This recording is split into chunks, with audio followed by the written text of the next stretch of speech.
Yeah, so I had to describe this picture at Lachlan. They didn't have the overhead working today. And that's pretty much the sermon right there, right? You know, the medicine. You remember that? The medicine now tastes pretty sweet. The kids don't seem to balk as much.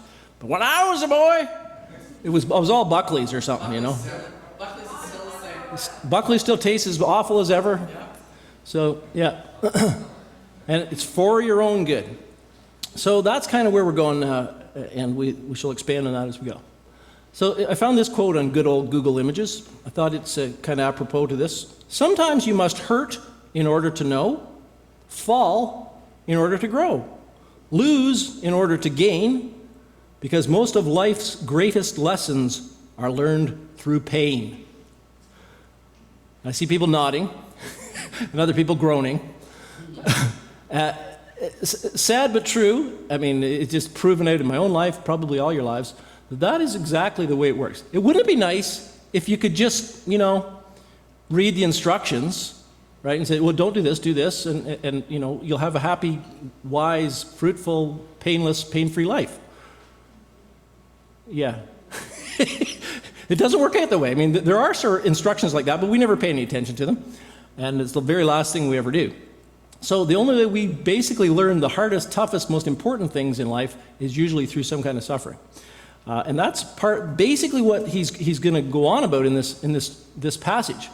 So I noticed that at Inglesby and Lachlan, people got really quiet sometimes. It's one of those kinds of things. And they go, So whether it's a hard one to hear, I don't know. So we're going to talk a lot about hardship and suffering and such. So just to overbalance that against, life is full of those things. It certainly is. There's no question. For all of us, nobody gets a pass on that.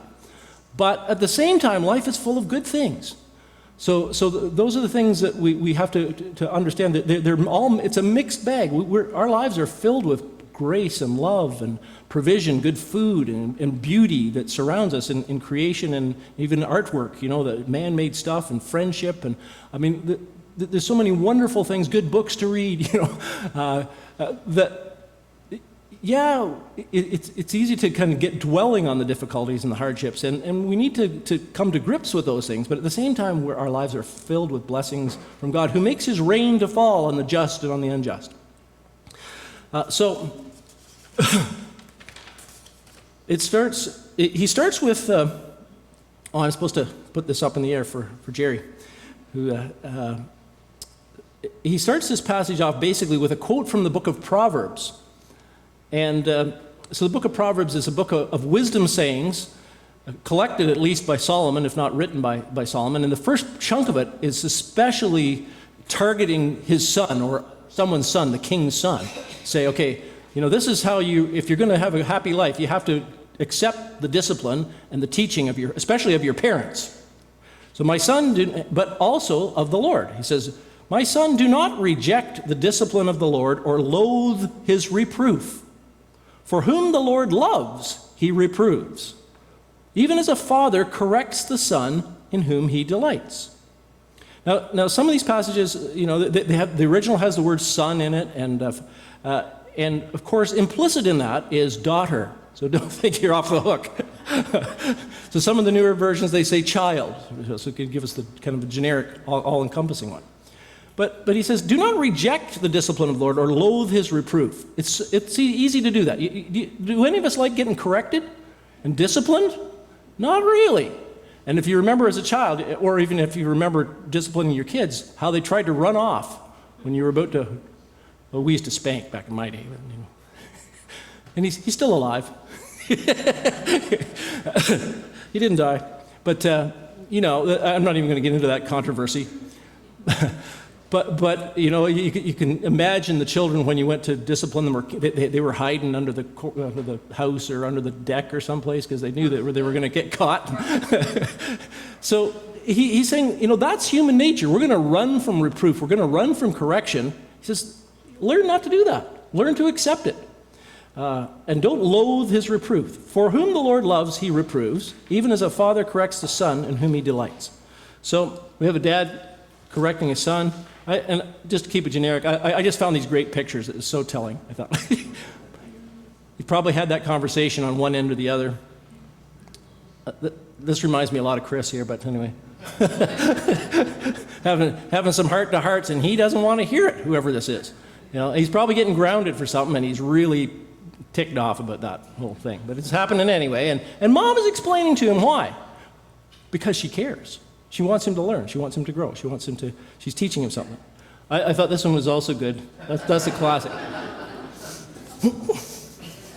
Little stubborn girl. I don't know if any of you have ever seen those or been those.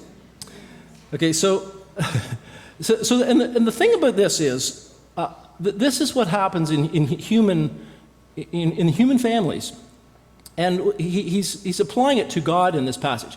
Now, what happens it's not exactly parallel, of course, because in human families, our kids grow up and they become adults and they become our peers. And probably at a certain point, as often as not, they're correcting and disciplining us as much as we're disciplining and correcting them, right? I found that happens now. So for instance, my kids have had to point out some things. When we were growing up, we had all kinds of things that are very racist, just in the vocabulary of the way people talk. And we were unaware of it. And my kids would say, you don't say that. And of course, we should never have been saying those things. And so they've corrected me over the years. And I correct them too still, as often as I can. But the thing about this is, in the eyes of God, none of us have ever grown up. You may think, well, I'm all old and mature and wise. No, you're not. Okay? Forget that idea right now, because you're not, and I'm not. To God, we're toddlers. To God, we're maybe teenagers on a good day. But basically, there's a whole world of correction and of discipline and of chastening and rebuking, whatever, that is going to go on all through our lives. So don't expect it to be yourself to have arrived any day soon. Good news. This is in my New International Version. Endure hardship as discipline. And that kind of jumped out at me. Because when you hear about discipline, you think, you discipline somebody when they've obviously done something wrong. That's how we use it, right? Oh, they did something wrong. A cop comes along and gives you a ticket because you went too fast, or he throws you in jail because you stole something. There's a consequence which corresponds to the crime, if you will. But if this is true, this is saying endure hardship as discipline. So all hardship pretty much covers the ground, doesn't it? Of everything that we don't really enjoy that comes our way in life. And he says, treat it as though as though you're being disciplined. Whether it's something that is specifically that, I needed work on that. And that happens too. Don't get me wrong. I find that God disciplines me for very specific things. I'm not even going to go there because I won't look. My halo will seem a little tilted, and I don't want that. But this is saying, if this is true, I thought, endure your hardships that come your way as discipline, as though you're being disciplined. And I thought, is that what the original said? Because I really wanted to work this, being preacher type. And so I went back. I'm not an expert in the Greek, which is the original language of the New Testament, but fortunately the internet has interlinear translations. Anybody can be a Greek expert these days. Don't be shy. So you can go online and look it up, and guess what? It doesn't actually say this. It just says, endure hardship, or endure discipline as sons. Endure discipline as sons. So, but I like this interpretation anyway, so I'm going to work that anyway. And I think I have reason for it. So let's look at some examples of hardship. This is one that comes quickly to mind, some kind of physical difficulty, some sickness, some injury, some accident that you may have that lays you up. This is money troubles. That's a big hardship that many people in our world have, trying to make ends meet. Losing jobs, very common, especially in the recession. We heard a lot about this, and most of us have had that experience at one time or another. It's difficult. And those are kind of common ones, yet the gamut goes quite a bit further than this. So hardship, there's huge tragic hardships that happen in our world. Like, this is actually a picture of the Japanese tsunami of 2011 and the cleanup afterward, where literally millions of people were affected and thousands of people lost their lives. So when we think about this is a pretty serious topic, right? Is that, in some sense, is this some discipline for God's people or God's children? Can we look at it in that light? So I've got, actually got a question mark here, because I'd like you to think about this. This is a really tough question. And the last time I was at McKeck's Burger, Beer, and Bible, my atheist friend, he raked me over the coals on this. And he basically said, and here the argument is this, here's this world in which horrible tragedies and tens of thousands of people are killed by, accidental disasters and such, and there's wars, and there's all kinds of disease, and there's all kinds of poisonous animals and bugs, and, he says, if there was a God of love like you think there is, that would never have happened. If I were God, I would never set up a world like that at all. So there can't be a God, logically. So I want you to think about that a little bit, because there's people in our world around us who think like that. So over against that perspective is perhaps the Christian perspective, which I think says it's a tough perspective. It says, yes, that stuff happens in our world, and our God is sovereign. In other words, he has the power to stop it, but he allows it. We have to think that. Otherwise, God is not sovereign. Is he a God that's so weak? He says, here comes a tsunami. There's nothing I can do about it. Sorry. Well, he could. If he's all-powerful and he created the universe out of nothing, easy peasy. But he doesn't. He allows those kinds of things to happen. And I think we as Christians need to come to grips with that. But another side of the coin is we are resurrectionists, if you will. We believe in the resurrection. We believe in life after death. So one of the things we can argue, but an atheist won't buy this, but Jesus is the Lord of the living and of the dead. So what we see as finality in death, God does not see it that final. God sees what happens after that. He's got the whole thing in his view. So he sees all of history and ongoing and those who have died. He's got them under his watchful eye, and he's still doing stuff with them, I presume. So that's there. But this is a tough God who set up a universe that has so much tragedy and crisis and disease, and he allows war. One of the things, the main thing I argued with this guy was, well, God gives us free will, and a lot of this is caused by us humans doing what we, doing crazy stuff, violent stuff, selfish stuff. And we hurt each other, and that's the cause of a lot of this. And I think the Bible, if you read the Bible carefully, it says the judgment for our sinfulness and our fallenness and our waywardness is God allowed the whole planet to fall into bondage to decay, hence the disasters. So that's the question. Is he, can he, will he use that for good in people's lives? And so some of the other scriptures that I think attest to this are the well-known Romans 8:28. And we know that in all things God works for the good of those who love him, who have been called according to his purpose. You've probably heard this a lot. Let it soak in, because he's not just talking about, scraping your toe. He's talking about all things, the disasters, the heartaches, the family breakups, all things. He says, in all things God works for the good of those who love him, who have been called according to his purpose. So he's got a purpose in it all, and it's bigger than we see. According to this, Peter, Apostle Peter says, therefore, since Christ suffered in his body, arm yourselves also with the same attitude, because whoever suffers in the body is done with sin. Interesting. I don't know if you ever picked that verse out. 1 Peter 4:1. Christ suffered in his body, so he came along and shared in our suffering. Arm yourselves also with the same attitude. In other words, expect suffering yourselves, because whoever suffers in the body is done with sin. Now, does he mean if you suffer in your body, if you have a cold, you're pure from sin for the rest of your life? Yeah, I don't think so. But what he's telling us is it has a purifying effect. So sufferings that you go through of whatever sort, if you're walking with Christ, will have a purifying effect on your soul and on your life.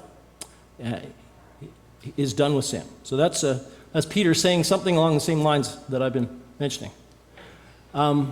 This is back to Romans 5, 3 to 5. He says, not only so, but we also glory in our sufferings. Is that how you feel most days? Really? Glory in our sufferings. So that's maybe, a little further along in the maturity scale as Christians, where we get to that point. Probably not there most of the time. We also glory in our sufferings because we know there's a reason for this. Paul is not advocating sadomasochism, like we should go around slashing ourselves and beating our heads against the wall, because suffering's good for you. And that's even argued in churches, suck it up, and, because, beat yourself because that's good for you. And we'll beat you too. We'll help that out by beating you emotionally and some other ways. Cults are famous for this kind of thing. No. But he's saying it's going to come, so you can't avoid it. So how are you going to look at it?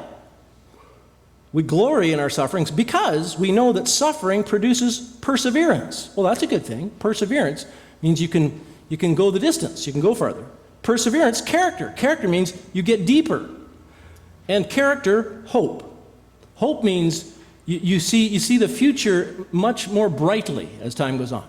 So your suffering is actually opening up your sense of what is to come, your hope. And hope does not put us to shame because God's love has been poured out into our hearts through the Holy Spirit who has been given to us. So he's putting suffering in an interesting light here. All this is strangely comforting because we have to, it has been appointed to us to suffer, and there is no choice about it. So how are we going to look at it?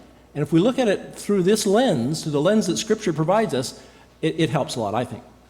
And this last one in the same vein, then Jesus told his disciples, if anyone would come after me, let him deny himself and take up his cross and follow me.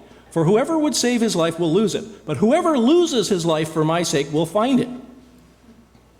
Why would anybody follow Jesus, Did you know what you were getting into? Did people tell you that? Or do they say, you should come to Jesus. It's forgiveness and mercy, and every day is perfect and shiny and rosy, and nothing bad ever happens to you, and it's the best. Yeah. They should have told you this. This implies difficulty. Deny yourself, taking up your cross, that can't be fun, and losing your life. Okay? Jesus said this. So hard to argue. So he says that this is part and parcel of being his disciples, being his followers. So moving on, the Lord disciplines the one he loves. God is treating you as children. So that's the whole point is God's treating us as his kids, his family, his dearly beloved children, his little ones. And, it's tough to parent kids. Kids take a lot of work and attention, and they're always heading off in the wrong direction and saying the wrong things, and you're riding roughshod on them all the time till they leave the house, pretty much. It's a big job. Why anybody undertakes it, I don't know.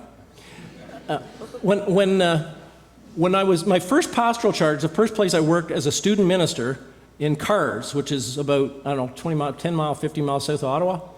I forget my geography, but it was right on the Rideau River, and so I stayed. I boarded on a farm, and the couple that owned the farm had 7. Sometimes they had 9, but I think when I was there, they had 7 foster kids. 7 foster kids. So to add me into the mix was like, hardly noticed me around the table.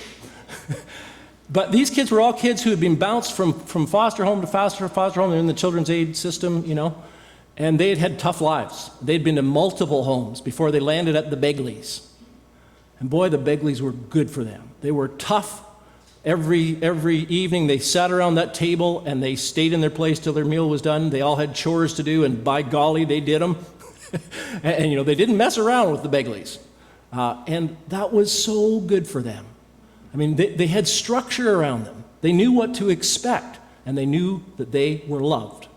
They had finally arrived at a place where they were experiencing discipline in their lives.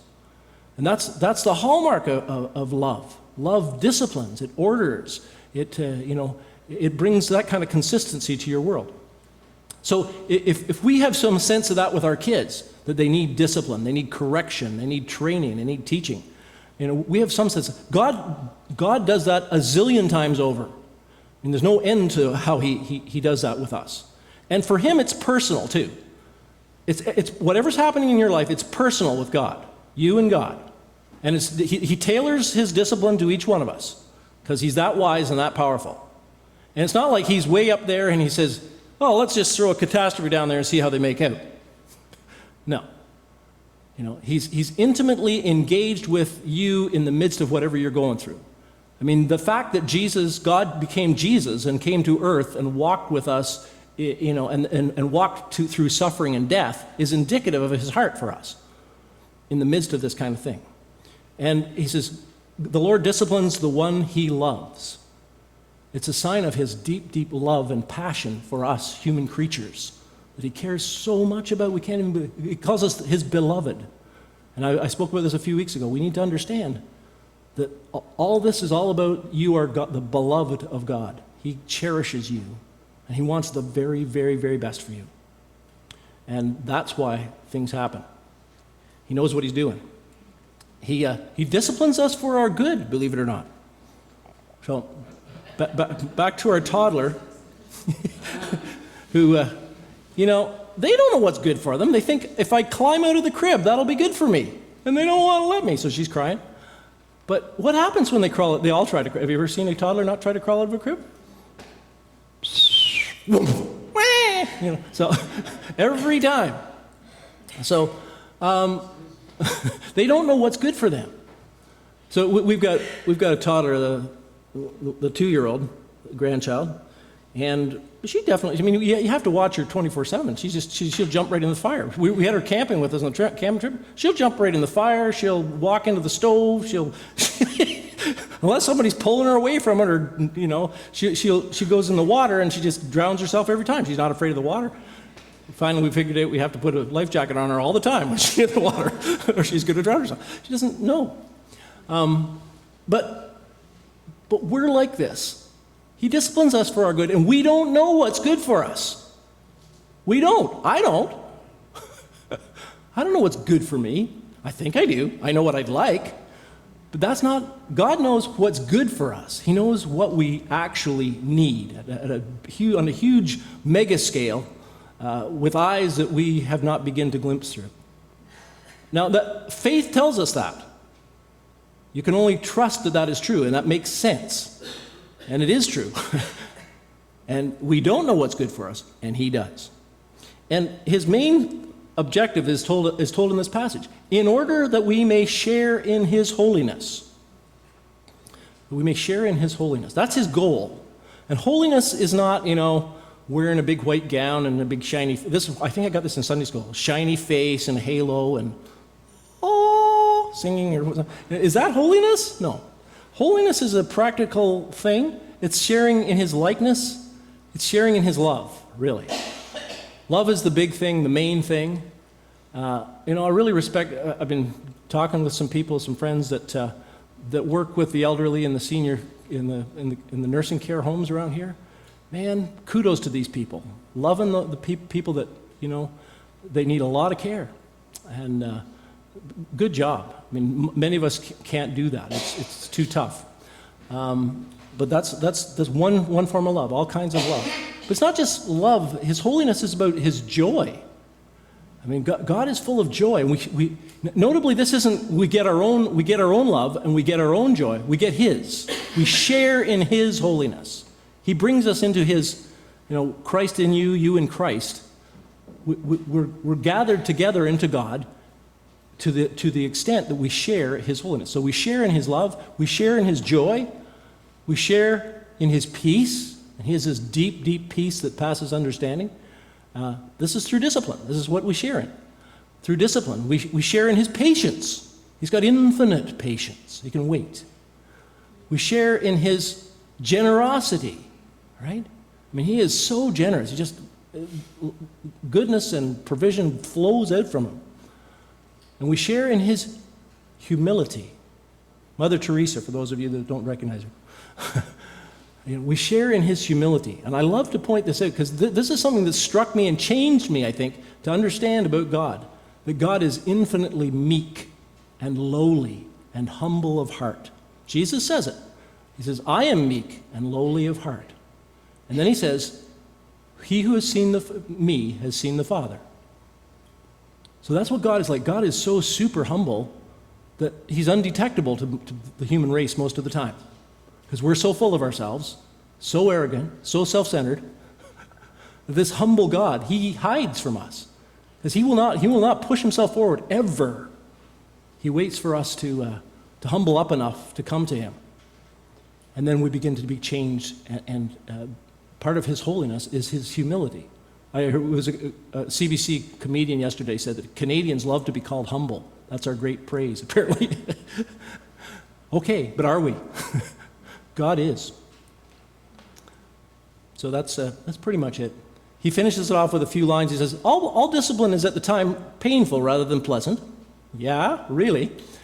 But later it yields the peaceful fruit of righteousness to those who are trained by it. So we're being trained by the discipline of God. And so therefore, strengthen your feeble arms and weak knees, make level paths for your feet, so that the lame may not be disabled, but rather healed.